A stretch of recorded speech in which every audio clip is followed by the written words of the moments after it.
Madame, Monsieur, bonsoir. On va parler de lutte antidopage avec le président de la Commission nationale de la lutte antidopage ou de l'antidopage, le docteur Mekiresh Redouane. Bonsoir, merci d'être avec nous. Abdelrazak Serwanis, journaliste à Planète Sport, bonsoir. Docteur Mekiresh Redouane, toute première question. Est-ce que le dopage est une réalité en Algérie? Bonsoir. Je vous remercie. Merci pour l'invitation. C'est nous qui vous remercions. Et merci pour le choix de ce thème. Moi, je remercie toujours les personnes qui traitent ce sujet dont il faut en parler. Pour le dopage, oui, c'est une réalité. Les cas positifs le prouvent. Pourquoi je vous dis est-ce que c'est une réalité? Parce qu'on pourrait avoir une idée en pensant que c'est par inadvertance, par méconnaissance, on ne regarde pas la posologie de ce qu'on prend. Mais est-ce que c'est organisé, c'est encadré? C'est la question que je vous pose. Oui, oui. Pour vous dire que le dopage existe depuis... l'homme a toujours essayé de se dépasser, aller plus loin, aller plus vite. Très bien, moi je parle chez nous. Chez nous, c'est nouveau. On entendait... Ah bon? Vous n'êtes pas d'accord? Je ne suis pas d'accord. Pourquoi? Il faut savoir que la lutte antidopage en Algérie, elle a existé. Elle a existé, mais elle n'était pas. Les contrôles ne se faisaient pas autant. Et là, je peux donner l'exemple de l'année 2015 où le nombre de contrôles a été renforcé. Et là, je dis entre parenthèses, c'est avant le cas Belaïli, d'où les cas positifs. Vous parlez du foot? Je parle de toutes les disciplines. On a eu d'autres cas, bien sûr.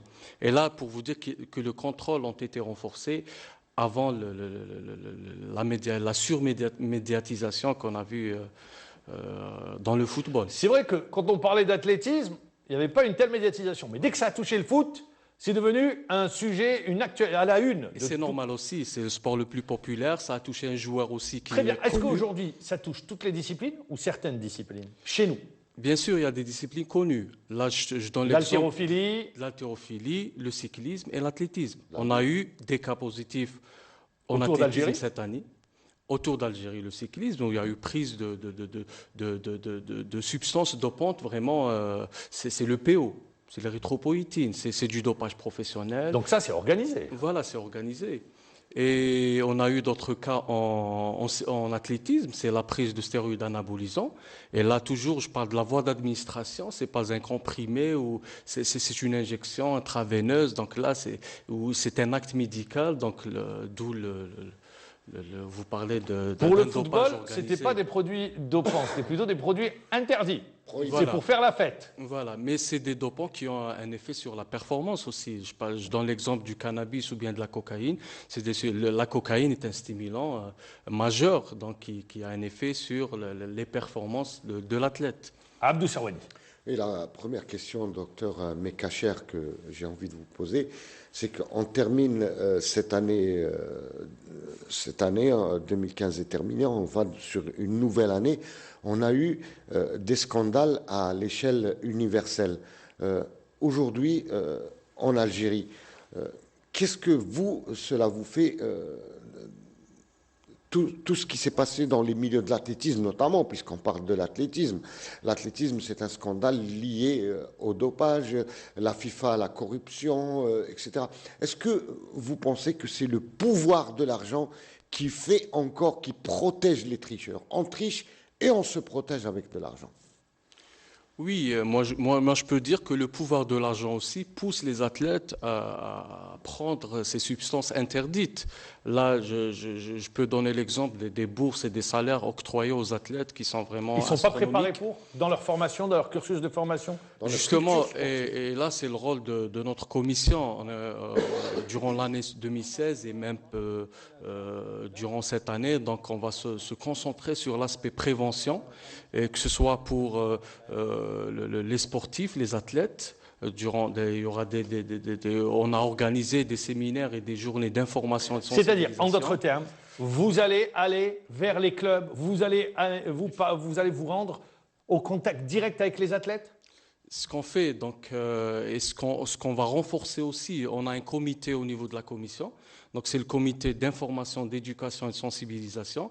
On va essayer de donner plus de moyens à ce comité. Vous allez aller chez les jeunes ou chez les athlètes déjà qui sont en activité. C'est Ben, là la question. on est déjà parti chez les jeunes. Dans les écoles, par exemple. On a fait le lycée sportif de Draria. On a l'intention de voir les autres lycées. Je parle du lycée sportif de Umm el-Bouaqi, de Ain Sfra, de Blida aussi. Donc, on va essayer de voir les centres là ce dimanche. Donc, on va faire une séance de sensibilisation au niveau du centre de Suidania. Il y a un regroupement. Donc là, on va être en contact direct avec les sportifs. Mais aussi, il faut qu'on sensibilise aussi et qu'on informe les éducateurs, l'équipe d'encadrement. Il y a les entraîneurs, mais aussi les médecins de club. Parfois, il y a un médecin d'une fédération il y a une autorisation d'usage thérapeutique chez le sportif que le médecin doit nous soumettre. Et là, parfois, il y a défaillance. On ne reçoit pas ces AUT. À chaque fois, on a des cas positifs, alors que l'athlète devait être protégé par ce document. C'est de la négligence du laisser-aller. Je pense aussi qu'il y a un manque vous parlez de culture, mais aussi d'éducation. Et là, je reviens à la commission. Donc, je parle, moi, dans les études, dans le cursus de médecine, il n'y a aucun cours qui traite, il n'y a aucun chapitre ou bien aucun module qui traite ce chapitre. Et là, ce qu'on va essayer moi-même étant enseignant universitaire, j'enseigne la pharmacologie au niveau de la faculté de médecine. J'ai donné ce cours et on va essayer de l'instaurer de manière officielle dans le programme officiel, bien sûr, dans le cursus universitaire des médecins, des pharmaciens. Est-ce que les produits dopants, il y a des produits dopants qui sont en vente libre en Algérie? Bien sûr. Il faut savoir que dans la liste des interdictions, il y a une centaine de substances. Oui, le PO est un médicament qui est vendu sous prescription médicale. Il y a des pathologies, il y a des maladies où il est prescrit. C'est normal. Et là, pour vous donner un pourcentage... Je vais reformuler ma question. Est-ce que pour vous, il y a des réseaux qui introduisent ce type de produits en Algérie? Ces produits sont en vente dans les officines. Oui, mais les officines, c'est tout. Le PO, c'est pas en présentant juste une ordonnance, je pense pas. Si. Ah bon? Une ordonnance sous prescription médicale. Donc, je parle de l'EPO, je parle des glucocorticoïdes, je parle des bêta-agonistes. Donc, c'est des médicaments qui sont délivrés sous prescription médicale. Donc là, je parle aussi des stéroïdes anabolisants. Et là, je parle les médecins doivent jouer un rôle, ils sont responsables de cette prescription. Ne vous inquiétez pas, Mohamed Jbour. Pour ce qui concerne les réseaux, aujourd'hui, la Commission nationale, et je vais poser la question d'ailleurs au docteur Mekacher, aujourd'hui, selon votre modeste expérience à la tête de cet organe, est-ce que vous êtes arrivé à la conclusion que la participation et l'alliance avec les services de sécurité et de la justice est nécessaire pour aboutir à la vérité dans certains cas? Oui, il y a aussi, il faut avoir que notre marge d'investigation va être élargie avec l'application de la nouvelle loi. Je parle de la loi la 1305 du 23 juillet. Voilà, les textes d'application. Donc, notre marge d'investigation va être plus vaste. Pourquoi? Parce il y a l'aspect enquête. Et là, l'Agence mondiale antidopage l'a inclus dans le nouveau code 2015 et que le nouveau code national antidopage qu'on a révisé, qu'on a amendé pour rester en conformité avec le code mondial antidopage. Donc, l'aspect enquête, on aura des agents d'enquête. Et là, je tire une sonnette d'alarme par rapport aux salles de musculation. Des stéroïdes anabolisants interdits qui sont vendus dans les salles de musculation. Là, je ne parle pas des, non. Je parle pas des protéines et des acides aminés et des vitamines. Là, c'est autorisé. C'est des produits qui ne sont pas interdits. De quoi vous parlez alors? Je parle de la créatine. Je parle de la première classe des substances interdites, c'est la classe S1. C'est les stéroïdes anabolisants. L'exemple, c'est la testostérone, stanozolol et l'anodrolone. C'est des substances vraiment... Ça se vend au niveau des salles de musculation? Ça se vend de manière non officielle. Très bien. Moi, je vais rester avec vous pour revenir sur un des aspects. Vous dites aujourd'hui, eh bien, il y a une réalité. On se dope sur certaines disciplines, chez les athlètes. Il y a une discipline qui est plus touchée que l'autre? Je peux vous donner les statistiques, les cas positifs. Déjà, nous, il faut savoir que les contrôles, on fait ce qu'on appelle un contrôle intelligent. Il y a un document, il y a un standard international de l'Agence mondiale. On essaie de répartir les contrôles selon ce document. Donc, on répartit les contrôles selon les sports, les disciplines, mais aussi selon les substances recherchées. Il faut savoir qu'il y a des substances, il y a l'analyse conventionnelle, mais il y a aussi d'autres hormones qu'on recherche dans certaines disciplines. Je donne l'exemple de l'EPO dans le cyclisme. Là, vous allez dans le cyclisme, bien évidemment. Voilà. Donc, et là, Vous avez tapé dans le mille. Hein. oui, bien sûr. Et là, les disciplines les plus touchées, donc c'est l'athlétisme, c'est le cyclisme. On a eu des cas dans les sports de combat, de lutte, d'haltérophilie aussi, des sports à catégorie de poids, où il y a l'utilisation des diurétiques. C'est des substances qui ont un effet qui permettent de perdre du poids. Et là, l'athlète peut concourir dans une autre catégorie. On est à 7 mois des Jeux Olympiques. Je reviens. Est-ce que vous également, au niveau national, il y a des contrôles inopinés ou pas? Bien sûr. Vous le faites? Là, je peux vous donner un chiffre. Il y a une traçabilité de l'athlète? Où est-ce qu'il est? Où est-ce qu'il se trouve? Alors là, c'est l'objectif 2016 de la CNAT. On vient de mettre en place le système ADAMS, qui est un système international, qui est un logiciel international. C'est un système de gestion et d'administration antidopage. Il y a un module qui est le système de localisation. Maintenant, ce qu'on fait, c'est on fait des contrôles inopinés chez des athlètes ou bien lors des regroupements. Ce qu'on va faire, on va constituer un groupe cible d'athlètes. On peut commencer par une cinquantaine ou bien une centaine d'athlètes. Ces athlètes sont tenus de nous transmettre, communiquer la localisation. L'athlète, ça doit se faire de façon trimestrielle. Sa position exacte où il se trouve pendant 30 jours. Non, pendant 3 mois, 90 jours, mais c'est 1 heure par jour. Il peut pas connaître son emploi du temps. Et généralement c'est de 6 heures à 23 heures. Donc il a 1 heure. Et généralement, les athlètes, c'est soit 6 heures du matin ou bien à 10 heures du soir parce qu'il est chez lui. Donc là, il peut faire même des mises à jour. Et là, l'athlète peut nous transmettre à tout moment sa localisation, que ce soit on a créé un site web dans ce sens, mais aussi il y a une application, toujours dans ce système ADAMS, une application dans les téléphones portables, dans les iPhones, les systèmes Moi, je voudrais Android. rester, avant de vous passer la parole à Abdou Sourani, quand vous dites les contrôles inopinés, parce que pour le téléspectateur qui nous regarde et qui adore le sport, ça touche le cyclisme, l'athlétisme. Est-ce que le football également, le contrôle inopiné sont permis dans le monde du foot ou c'est rien que sur le jour des matchs? Oui, il faut savoir que la FIFA a adopté le code mondial antidopage, donc à partir et notamment de là, le nouveau code, à partir de là, les contrôles. Et là, je peux vous donner l'information. Donc, cette saison, donc, il y a eu un nombre important, conséquent. Je peux vous donner un chiffre de 90 contrôles inopinés ont été réalisés au niveau du football. c'est l'affaire Belaïli qui a été le déclencheur sur le foot? Non, il faut savoir que la Fédération générale de football a toujours Parce que eu cette tradition. c'était pas la fédération au départ, c'est la confédération qui a contrôlé dans un premier temps. Il y a eu l'affaire Belaïli, et puis du coup, eh bien, la fédération a décidé de généraliser les contrôles.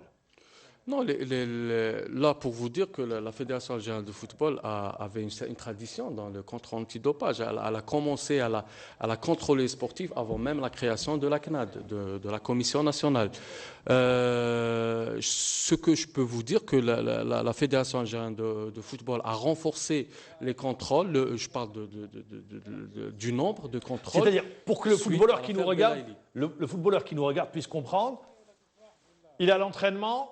Il peut y avoir des contrôleurs qui arrivent. Bien sûr. Sans qu'il soit tiré au sort en lui disant c'est toi. Voilà. S'il y a des soupçons. Voilà. C'est comme ça que ça se passe. Juste pour vous dire dire qu'il y a. C'est plus facile dans une équipe qu'avec Voilà. un athlète en Parce qu'il y a des individuel. substances qui sont interdites seulement en compétition, d'autres interdites en et hors compétition. Et est-ce que, au niveau de la commission, je ne sais pas comment elle est organisée, la commission, c'est des départements par discipline ou bien non, c'est un ensemble? Non. Alors, pour l'organisation de la commission, on a 6 comités. On a un comité chargé des contrôles, c'est le comité de contrôle, et on a des agents de contrôle antidopage, ce qu'on appelle des ACD. Alors, très bien. Ça, est-ce que, par exemple, au niveau de la commission, il y a comme ça des soupçons sur un athlète, on dit Celui-là, il faudra le contrôler. Bien sûr. Oui, il a Ah, parlé. c'est comme ça que ça se passe. Bien sûr. Il est ciblé. On cible, on se réunit et D'accord, il y a sur un les sports programme. individuels, c'est plus facile, mais sur les sports co, Pareil. c'est plus compliqué peut-être, non? Pareil, il y a la commission et l'autorité antidopage en Algérie. Donc, tout athlète appartenant à une fédération peut Licencié, être quoi. contrôlé, voilà, licencié à tout moment.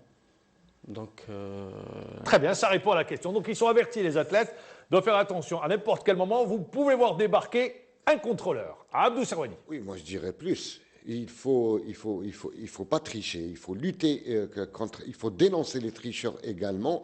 Et ceux qui sont dans un engrenage doivent le faire. Aujourd'hui, docteur, on a l'impression que la lutte antidopage en Algérie est sous la pression de l'urgence, bien évidemment, de tout ce qu'on a dit depuis tout à l'heure, alors qu'il y a un énorme travail de vulgarisation. La vulgarisation, on a l'impression qu'elle est en train d'attendre, qu'il faut véritablement, elle a besoin d'un coup de fouet, d'un coup de pression pour avancer. Il y a un programme à ce niveau-là? bien sûr, il faut savoir que notre commission, depuis sa création en 2011, elle a gagné en maturité au fil des ans.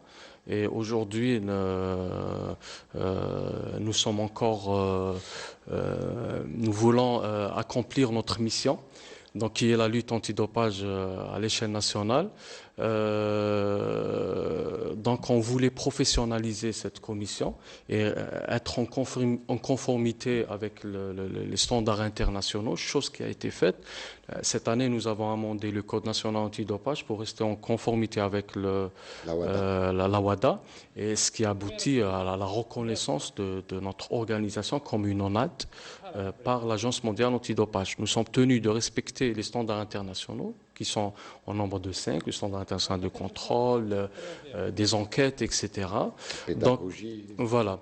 Donc, nous allons, il faut savoir que ce nouveau code, il est encore plus sévère en termes de sanctions. On passe à 4 ans de suspension. Et là, ce qui a été fait chez nous, donc nous avons appliqué ce code. Et pour vous dire que à travers les comités de notre commission, donc l'aspect, le pouvoir 4 ans de disciplinaire. suspension, ça touche tous les athlètes, quelle que soit la discipline? Après, il faut savoir qu'il y a des un voies de comité recours. de discipline. Voilà, on a 2 comités. Il y a le comité de discipline. Donc après, voilà, et l'athlète peut faire appel. Il y a des voies de recours. Un recours. Voilà, un autre comité qui est le comité d'appel. Docteur Mekacher, parler de 4 ans, c'est vrai que la sanction existe. Il y a un cas d'une athlète, 1 an. Oui. C'est toute l'opinion sportive qui est en train de s'étonner. Pourquoi 1 an? Voilà. Quelle discipline? L'athlétisme. L'athlétisme, voilà, je me disais bien. Et il n'y a pas eu de communiqué jusqu'à présent. L'information n'a pas été officiellement donnée. Il faut savoir par votre organe. qu'on donne toujours un délai pour les voies de recours. Oui. Et là, personnellement, je suis en contact avec l'Agence mondiale antidopage. Il faut savoir que la fédération, l'IAF peut faire appel, l'Agence mondiale peut faire appel, également. et la CNAD aussi peut faire appel. Comme ça a été le cas avec dans le le cas cadre de la lutte et du cyclisme. Il faut savoir qu'on a 2 comités. C'est des comités de la commission et dont le pouvoir disciplinaire est indépendant. Les décisions sont indépendantes. Nous-mêmes, on peut faire appel. Vous communiquez sur les cas de dopage? Absolument. Bien sûr. Vous devez les rendre C'est publics. obligatoire. C'est obligatoire. Très bien. Mais il y a toujours un délai de 21 jours qu'on doit Que vous respecter. devez respecter. Voilà, en cas Pour la d'appel. sanction.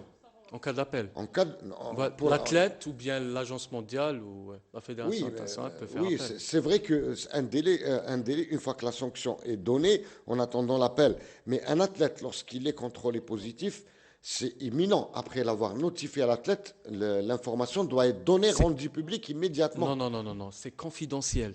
Ah, voilà. Non, c'est confidentiel. Suite à moi, je reçois le résultat du laboratoire.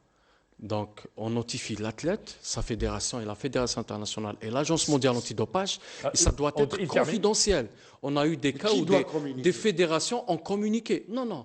On communique après 21 sanction, après 21 jours après que la sanction a été par le comité de discipline. donnée par le comité de discipline. Ou bien... Mais c'est pas ce qu'a fait la Fédération de football.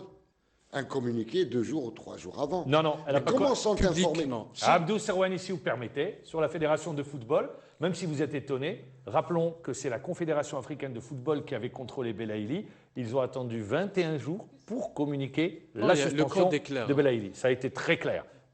Et ça, il suffit de le contrôler. Moi, je veux revenir sur un aspect. Vous contrôlez, le contrôle se fait ici en Algérie. Les échantillons, vous les envoyez où? Actuellement, Avec quel labo vous travaillez? actuellement, il y a une convention qui a été établie en 2012. C'est le laboratoire de En Châtenay-Malabry, France. le laboratoire de Ah oui. Paris. Voilà. Il faut savoir que nous travaillons avec les laboratoires accrédités dans le monde. Très bien. Ils sont en nombre de 35. Juste pour avancer, j'ai deux questions à vous poser. Donc, vous êtes avec Châtenay-Malabry, Ok. on l'a compris. Combien coûte un contrôle? Je peux vous donner, il y Approximativement. a le coût du transport, de Approximativement. l'ACD, 200 euros. L'analyse conventionnelle sont les tests spécifiques. Très bien. Et je voudrais également revenir. On a laissé entendre qu'un labo allait ouvrir en Algérie. Oui ou non? Est-ce que c'est à l'état projet? La commission C'est pas dans vos prérogatives. Très bien. Voilà. Ça serait une bonne chose qu'il y ait un labo en Algérie? C'est un avis personnel. Oui. Oui, je pense qu'actuellement, il y a un seul laboratoire en Afrique, qui est basé en Afrique du Sud. Je pense que ça Il y avait va- celui ça- de Tunis, il a fermé. Il a fermé, il est suspendu tout depuis cas- plusieurs années. Et je pense que ça pourrait être une mine d'or pour l'Algérie. Merci d'avoir été avec nous, docteur Mekirech Radouane. Je rappelle, vous êtes président de la Commission nationale de lutte antidopage. Merci encore une fois. Vous avez beaucoup de travail, surtout de sensibilisation. Merci Abdou Serwani. Merci.